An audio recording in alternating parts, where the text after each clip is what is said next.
Bonjour et bienvenue sur Médian TV, un scrutin test pour la démocratie sénégalaise, mais également sur la suite de l'avenir politique du Sénégal. C'est ainsi que beaucoup qualifient les législatives du 31 juillet. Au Sénégal, 8 grandes coalitions sont en lice, mais les plus en vue sont celles de la majorité, donc du président Macky Sall, et celles autour de son principal opposant, Ousmane Sonko, qui est du reste disqualifié pour cette échéance. Dans quelle ambiance se tient la campagne qui vient de s'ouvrir, mais aussi quels sont les grands enjeux de ce scrutin? Élément de réponse avec notre invité, il s'agit de Cheikh Gueye, il est secrétaire général du cadre unitaire de l'islam au Sénégal, le CUDUS. Il est également chargé de prospective à l'IPAR, l'initiative prospective agricole et rurale. Bonjour à vous, Cheikh Gueye, et bienvenue dans notre émission. Bonjour M. Baldé, bonjour le Maroc, bonjour l'Afrique. Merci à vous. Alors, on le disait, la campagne électorale a commencé dimanche dernier, le jour même de l'Aïd el-Adha, la Tabaski au Sénégal. Dans quelle ambiance, hormis celle de la fête bien sûr, dans quelle ambiance politique s'est enclenchée cette campagne électorale? Bon, paradoxalement, c'est une ambiance calme, feutrée, sans doute parce que effectivement la campagne a démarré le jour de l'Aïd el-Adha. Du Tabaski ici. Et ici, déjà, ça prend plusieurs jours. Donc, les gens sont un peu préoccupés par la fête. Et donc, les choses ont démarré très calmement.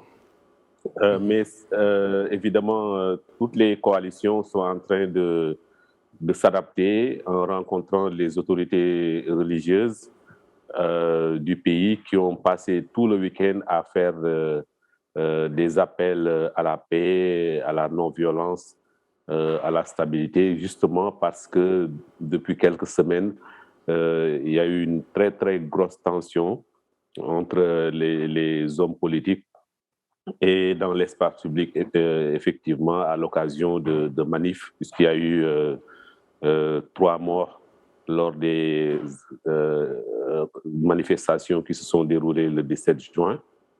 Et donc, tout le monde craignait que ça s'embrasse de nouveau avec les menaces de manifestations perlées de l'opposition. Mais visiblement, tout le monde est revenu un peu dans le calme et a repensé sa stratégie en lien avec une volonté d'aller aux élections dans une ambiance apaisée, sereine, et qu'on fasse finalement confiance aux électeurs qui auront le choix le 31 juillet.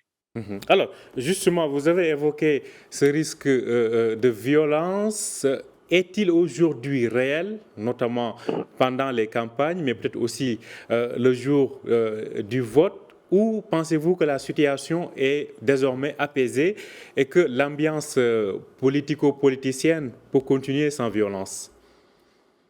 En général, c'est surtout la situation préélectorale, les contestations, les recours, les manifestations qui génèrent de la violence, notamment quand elles ne sont pas autorisées.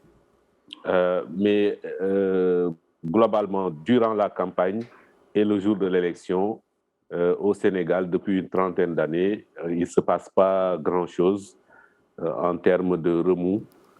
Donc, les choses se passent souvent dans le calme, puisque les citoyens savent voter. On vote dans ce pays depuis le 19e siècle. Donc, les gens ont une culture du vote. Et donc, je pense que fondamentalement, on n'aura pas de violence durant cette période. En tout cas, nous sommes optimistes sur ce point. Beaucoup considèrent que ces élections constituent un test, un nouveau test même on dirait, pour la démocratie sénégalaise, qui est considérée comme une démocratie installée et solide. Pensez-vous vraiment qu'aujourd'hui, cette démocratie aujourd'hui est remise en question à travers ces élections dont on attend aussi de comprendre vraiment les enjeux? Oui, nous avons effectivement une culture d'élections qui a donné plusieurs alternances Et donc, de ce point de vue-là, avec aussi le multipartisme et plusieurs autres éléments qui caractérisent une démocratie, on peut considérer que le Sénégal est une démocratie. Mais quand on regarde bien, il y a quand même une détérioration du cadre démocratique général, du respect des institutions, des relations entre les acteurs politiques qui se sont beaucoup tendues depuis une dizaine d'années, avec donc l'arrestation de certains d'entre eux, leur emprisonnement, et aussi le fait que certains ont été démis de leurs fonctions donc comme fonctionnaires, etc. Tous ces éléments ont un peu plus tendu les relations entre les hommes politiques. Et donc, il y a de plus en plus de manifestations réprimées avec des morts dans un contexte très inflammable, donc avec le Covid, ses impacts sanitaires, mais aussi économiques, sociaux, les pertes d'emplois, les problèmes économiques en général. Tout ça, le chômage, etc. Tout ça sont des éléments qui contribuent à tendre la situation. Et globalement, on traîne désormais une image de vitrine démocratique, mais craquelée. Donc, avec un vernis qui commence quand même à s'enlever un peu. Donc, c'est pour ça que tous les acteurs de la société civile encouragent actuellement un dialogue sincère, profond entre les acteurs politiques, mais aussi entre toutes les composantes de la nation pour refonder justement ce système démocratique sénégalais pour qu'il soit de nouveau exemplaire, de nouveau apaisé. C'est sur ce quoi nous travaillons également. Alors, vous avez parlé tout à l'heure de ces acteurs du champ politique sénégalais. Justement, lors de ces législatives, je disais tout à l'heure qu'on a 8 grandes coalitions, dont les plus en vue sont celles de la coalition gouvernementale, donc de Benno Bokk Yakaar. On a aussi la coalition Yewwi Askan Wi, dirigée en tout cas de l'opposant Ousmane Sonko, à côté de la coalition Wallu de l'ancien président Abdoulaye Wade. Alors, au-delà de ces forces-là, quelles sont les autres forces présentes, mais surtout, quel est l'équilibre de la puissance entre ces différents acteurs? Bon, il y a globalement 8 coalitions qui ont été acceptées dans le parcours du combattant que constitue le parrainage, le dépôt des listes avec le respect aussi de la parité. Donc, on a eu une quinzaine de candidatures au départ, dont 8 ont été acceptées. Au-delà des 2 grandes coalitions que sont effectivement Yewwi Askan Wi Wallu et Benno Bokk Yakaar, la coalition présidentielle, nous avons d'autres forces qui nous viennent surtout de partis nouveaux ou secondaires. Donc celui, par exemple, de Pape Diop avec donc Bokk Gis Gis, qui est un ancien président de l'Assemblée nationale, ancien maire de Dakar. Il y a aussi la coalition d'anciens députés regroupés autour du ministre Thierno Alassane Sall. Et puis, il y a d'autres coalitions qui sont organisées autour d'acteurs nouveaux provenant de la société civile, des journalistes, etc. Donc, c'est 8 coalitions qui vont donc s'affronter avec comme enjeu de gagner des députés. Certains vont jusqu'à souhaiter une cohabitation, donc avec une majorité de députés gagnés par l'opposition, ou en tout cas par la coalition Yewwi Askan Wi. Et ce serait pour eux un élément très important pour justement bloquer le travail à l'Assemblée nationale, ou en tout cas changer l'Assemblée nationale telle qu'elle fonctionne actuellement. Donc ça, c'est un enjeu aussi très important. Mais il y a aussi d'autres enjeux politiques. D'abord, inverser le rapport de force qui s'est installé depuis 2012 avec donc des victoires successives du camp présidentiel. Mais on sent un frémissement aussi du côté de l'opposition qui compte aussi traduire ça en vote lors de ces législatives. On ne sait pas encore réellement vers quel sens la balance va pencher, mais l'un des enjeux, c'est aussi de donner des signaux majeurs par rapport à une troisième candidature du président Macky Sall qui, de plus en plus, est dans le débat public.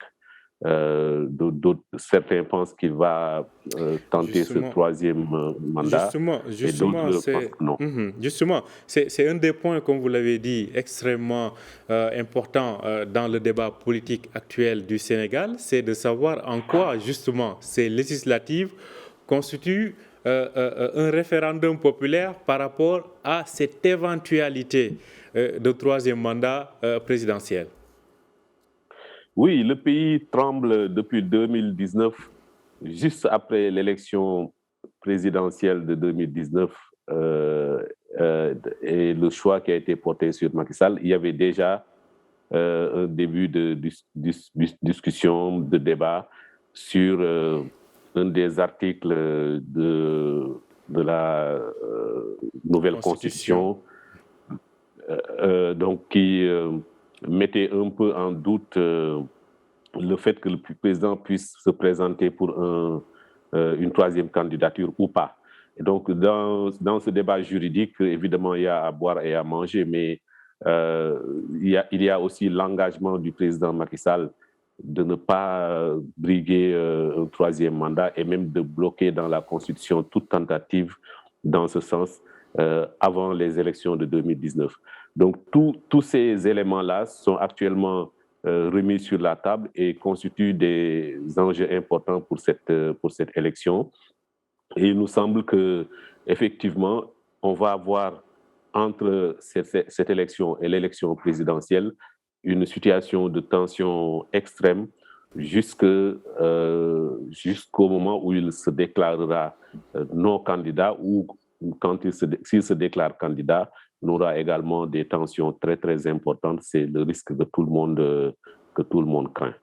Donc des risques de tension qui sont liés donc à cette éventualité du troisième mandat au Sénégal. Alors, docteur Cheikh Gueye, cela dit, vous observez très bien aujourd'hui l'évolution du champ politique sénégalais. Vous réclamez d'une société civile nouvelle.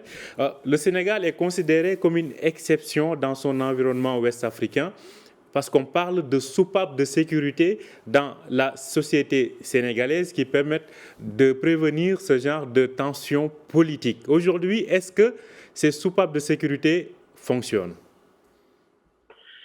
Oui, je pense que nous l'avons démontré en mars 2021, quand vraiment le pays était au bord de l'abîme.